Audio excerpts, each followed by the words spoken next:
आदरणीय दर्शकबिन नमस्कार। सदा चाहिँ आज पनि म यहाँलाई एउटा महत्त्वपूर्ण जानकारी लिएर उपस्थित भइसकेको छु। आजको विषय रहेको छ त्रिपुष्कर योग र द्विपुष्कर योग।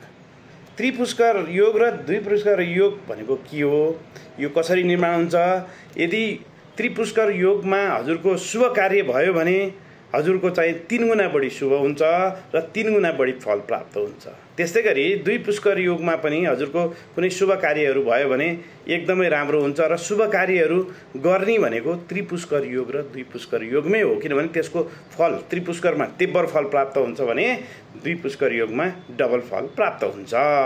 तर यही योगमा चाहिँ तपाईँ दुर्घटनामा पर्नुभयो, आगलागी भयो अथवा नराम्रो घटनाहरू घटे भने चाहिँ फेरि 3 गुणा बढी नै हुन्छ। कसैको मृत्यु भयो भने पनि यो चाहिँ मृत्युको भए 3टा अर्को व्यक्ति मृत्यु हुन्छ भन्ने पनि नारदजीको भनाइ छ। त्यस कारणले यदि दुःखद घटनाहरू भएको खण्डमा यसलाई शान्ति गर्नुपर्ने हुन्छ।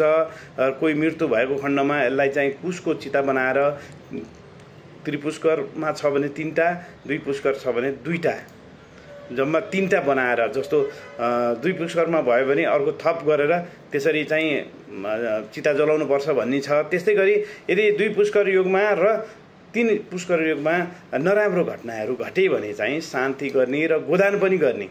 त्रिपुष्करमा 3टा गोदान, द्विपुष्करमा 2टा गोदान गर्नुभयो भने पनि तपाईको त्यो शान्ति ठिक हुन्छ भन्ने नारदजीको भनाइ छ। त्यसकारणले शुभ कार्यहरू सकेसम्म यही तिथिमा गर्नुपर्छ।